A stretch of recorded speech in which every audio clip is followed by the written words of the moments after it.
Hello friends, it's Yort back here with my training journal. I appreciate you guys being here. Welcome if this is your first time joining us. This is a place where I basically keep track of my weightlifting progress, my progress in martial arts, my other training with stunts, all kinds of stuff. So first order of business is recovery, because last I left off I had a rotator cuff injury on my left shoulder, and I can't really do anything with my chest or my shoulder or too much with my arm.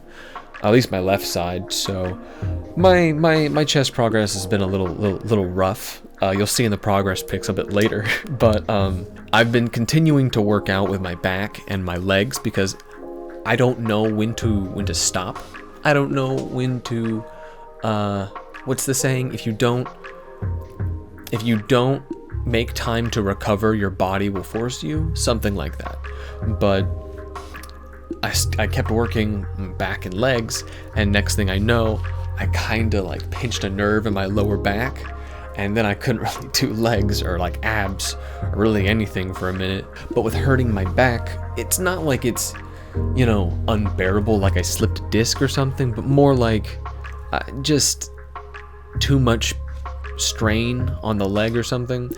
But basically I learned of this, or I did this one movement that I saw online. I forget which video I saw, but basically it's a lengthening of that part of the lumbar that goes to the glute, and being able to do that kickback just 20 times almost got rid of most of my pain in the lower back. So I've been doing that. I've been adding that to my stretches because I think my lower back is really weak through all kinds of stuff I've done to it, just being dumb. I need to be more careful with it and just add that to my stretches and, be more aware. My already 15-minute stretching routine, you know how it goes. It's been going all right. My recovery's been okay. It's not like I can't grip things. I've actually did one chest day. I actually tried a little bit of chest and shoulder activation, but like barely any weight on it. And it's getting used to the idea of moving again. I've actually, for the second time, did about a couple shoulder presses with 5 pounds just to try to get it to moving again, because it's still pretty tight. I feel it, and it needs more recovery and some rest and some love. So, but to help keep progress of all of that, I've also actually started keeping a physical training journal. I don't know why I haven't done this before with my already endless love of lists and keeping track of my progress. I don't know why I haven't made a physical copy of it yet. I've been actually writing down exactly how many workouts I've been doing, how many sets of how many exercises I've been doing with how much weight, how much rest time in between. Some days I'm lazier, some days I'm not, and it kind of shows in the actual writing of it. But I'll also keep note of if I was more distracted, what I was listening to, if I was listening to an audiobook, if I was listening to, certain new kind of music, just to kind of keep tabs on it for myself so I can see how my mentality has changed, just to see where my head's at and keep track of it for myself. It's been interesting. I've only used it a little bit so far, so interested to see where it goes in 6 months or so. Now is your warning, because we are going to look at some progress pictures of mine. So if you don't want to see my body, skip to this time. It'll be over here or wherever. You are now warned. Look at my hideous body. No. No. But what I do want to say, what is important to me, what I did find interesting, looking at these pictures, or keeping track of myself, is how smaller my left shoulder is now that it's had basically a couple months of almost no engagement. Not almost no engagement, but very limited and very, very, oh goodness. But I've noticed how small it is compared to my right shoulder, because I don't know, you can just kind of see the difference. And, that's to be expected after months of inaction and not being able to really lift that much with it. So, it is what it is. It's just interesting to actually see how it quickly can go away. Oh god, wow, it's still very stiff. It's still very sore. Music wise, I think it's kind of funny because I've started listening to early 2000s, late 90s European techno. It's funny to me because that's kind of what I was listening to when I was first starting to work out, like in my room with 2 pairs of dumbbells and an iron gym. And it feels weird to kind of be back there because it's because of the show I'm watching. I finally got into the anime Initial D, and it is it's a great time. I'm having a fun time, but the music is also amazing to jump rope to. It really, I forgot how much fun it is to really like to do cardio to like techno music. Like I listen to all kinds of music, but it's been a while since I've circled back around to techno. Ooh, it's been a minute. What's next? Oh, yes, fun news. The reason I'm wearing this shirt today is because I am going to be the head intern at TXI, the Texas Stage Combat Intensive. I'm sure you've seen me mention it before in previous training journals, but for those of you who haven't seen it or known about it, it's basically a weekend-long intensive, 2 days, here at the University of Houston downtown, where basically it's put on by the Society of American Fight Directors.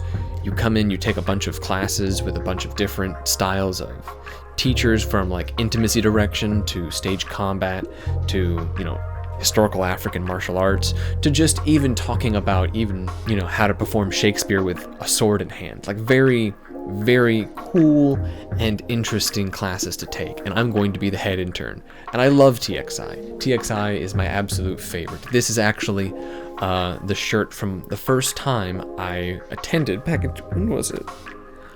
Oh, was it like 2015? I think 2015, because it would have been sophomore year in college. Yeah, because I wasn't there freshman year. And it was so much fun.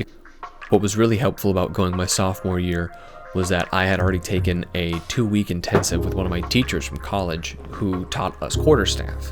And so I had already gotten a little bit of like the idea and the system that the SAFD uses to teach.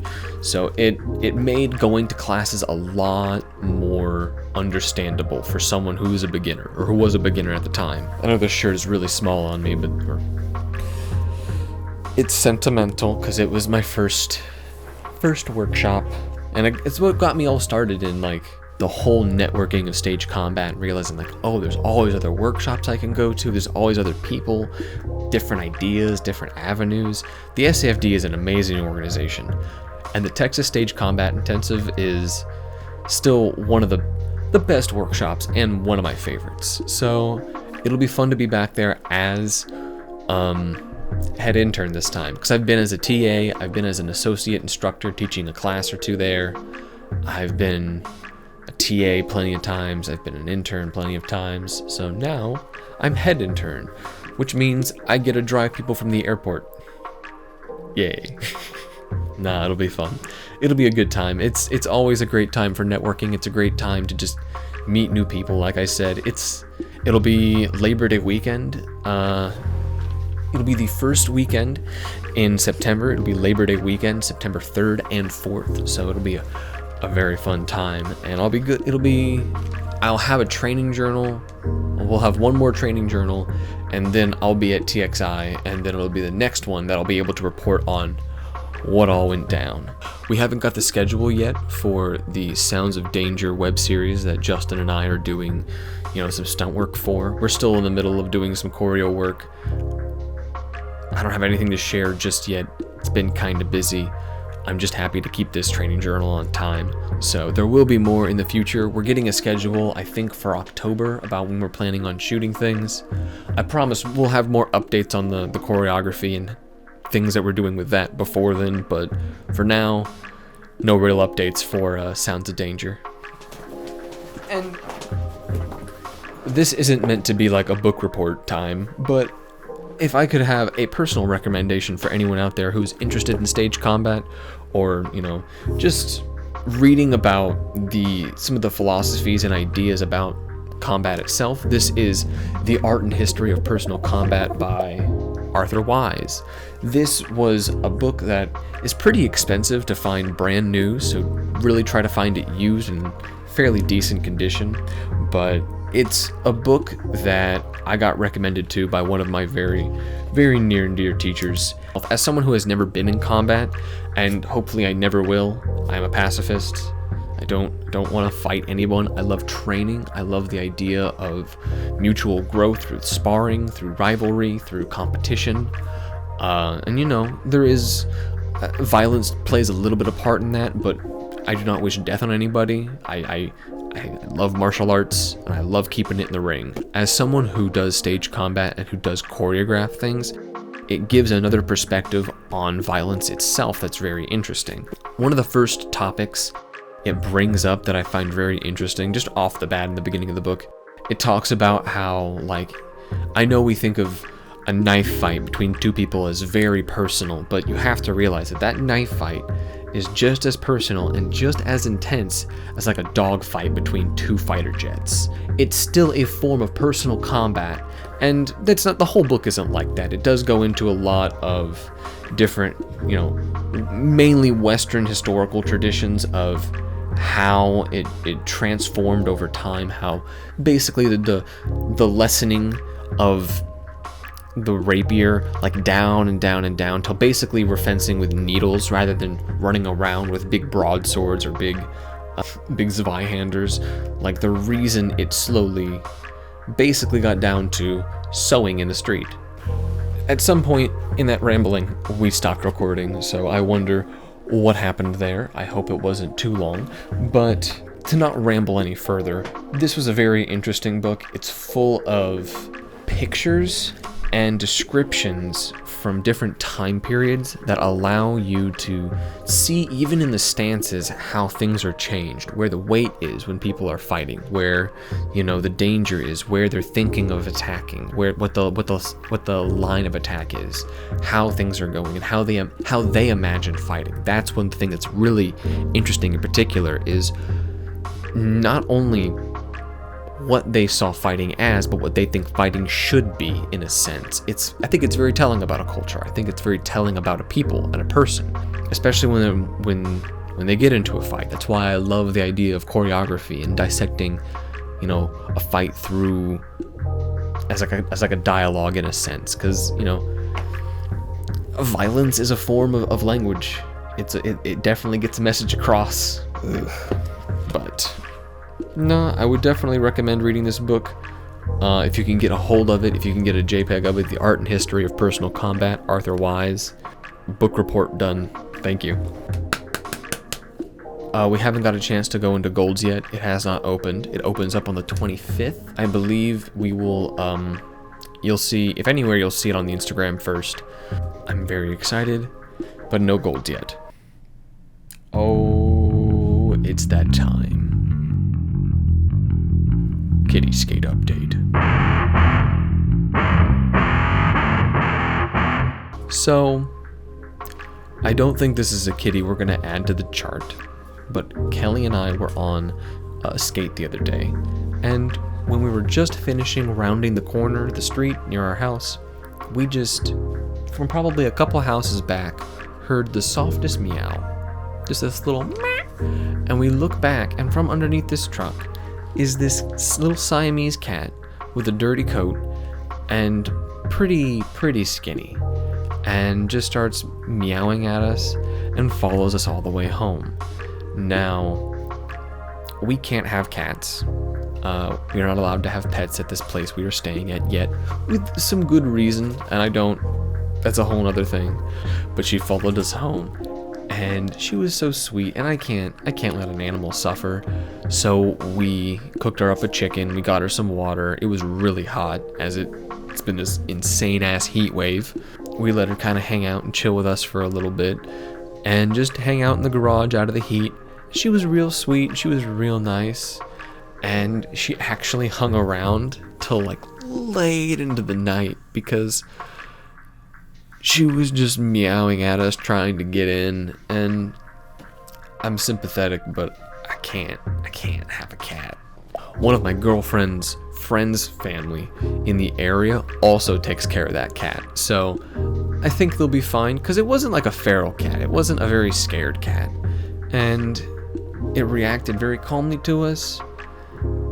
and even let like Kelly like wash things out of her eyes. So I think it was someone's cat at one point, but someone just kind of let them loose, and they've been hanging out in the neighborhood ever since. But that's been the first time we've ever seen them, and unfortunately, we have not seen them since.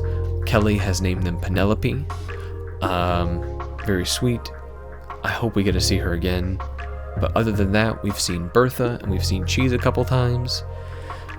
We haven't seen the Bridge Guardian too much. We haven't seen anyone really too much. It's hot. I don't really think kitties want to be out that much. So it is what it is. It's a short kitty update, but a heartfelt one and a good one. And we miss Penelope, and we wish to see her again. Other than that, I think the last thing to leave off on is a bit of a motivational note. I want to thank you guys for hanging out. You guys are incredible. I hope you get out there and start working on your own training, whatever it is, whatever you enjoy doing. I hope you get out there, train on it, work hard, and enjoy it, because there's nothing like working on something you like, regardless if it's something physical. And I hope you guys are doing your own journals and having a great time. So I'm going to go ahead and end this here. So thank you guys very much for hanging out. Go ahead and leave a like, comment, and subscribe if you're enjoying the content. I'll see you guys next time for whatever else I'm playing next. Peace.